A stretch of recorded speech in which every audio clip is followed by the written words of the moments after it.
So let's picture this. Lawyer A, best lawyer in the city. You have legal troubles, you're looking for a lawyer, you're looking at the number one lawyer in the city. But the problem is they have 10 pending cases against them, right? DUI, battery, assault, fraud. Lawyer B, fifth best, seventh best in the city, but they have no pending cases. Good track record. These are both competent lawyers. Which lawyer are you going with? 9 times out of 10, a rational human being will probably go with the lawyer who doesn't have any pending legal trouble, right? So let's take this approach to healthcare. Nurse A, 450 pounds overweight. Nurse B, 185 pounds. Who would you want to be your nurse? Most people, again, this is not body shaming. This is just, we want to be objective, are going to go with nurse B.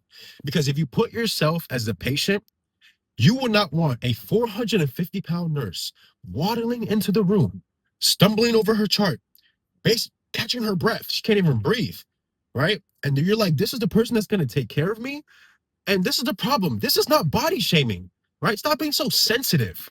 Because if you had a patient that was 450 pounds overweight, they probably have high blood pressure, they probably have a list of comorbidities. You would say, girl, we got to get it together. This is your chart. We got to get it together, right? But now because it's a nurse and we talk about it, you're saying this is body shaming. You're saying you're being mean. No, I'm trying to help these nurses stay alive, right? And any rational person would not want a 450-pound nurse, doctor, whatever the case may be, respiratory therapist, coming into the patient room talking about, how are you feeling today? And they're out of breath, they're waddling, their fat is hanging over their scrubs.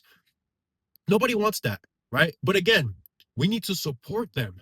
Because if I was the boss of that lawyer that has 10 cases, I'd be like, listen, you're not taking any more cases. All your cases about to be shifted to another attorney, right? We need to, whatever, you got to do community service, you got to show up to court, you got to pay fines. We would solve these cases, then get you back into the rotation of serving other people, right? So this is what I'm suggesting we do with our healthcare practitioners who are struggling with their weight. They're working multiple 12-hour shifts, especially if they're moms or parents. It's hard to balance all of that. So we need to give them support so they can lose the weight, become extremely healthy, right? More confidence, more energy, more metabolic health, and then they can usher back them. We can usher them back into the healthcare workforce instead of continue to bombard them with patients and lots of stress and compounding their metabolic failures, right? And then now we see so many nurses taking multiple drugs, right? They're having so many musculoskeletal issues, chronic issues, metabolic issues, but these are supposed to be the people taking care of us. It doesn't make any sense. It makes no sense. So I challenge you today, if you're watching this video, if you know a nurse who's overweight, who's unhealthy, give them some support. Tell them how much you appreciate them for what they do because they do a lot of valuable work, but also tell them, hey, you need to get it together.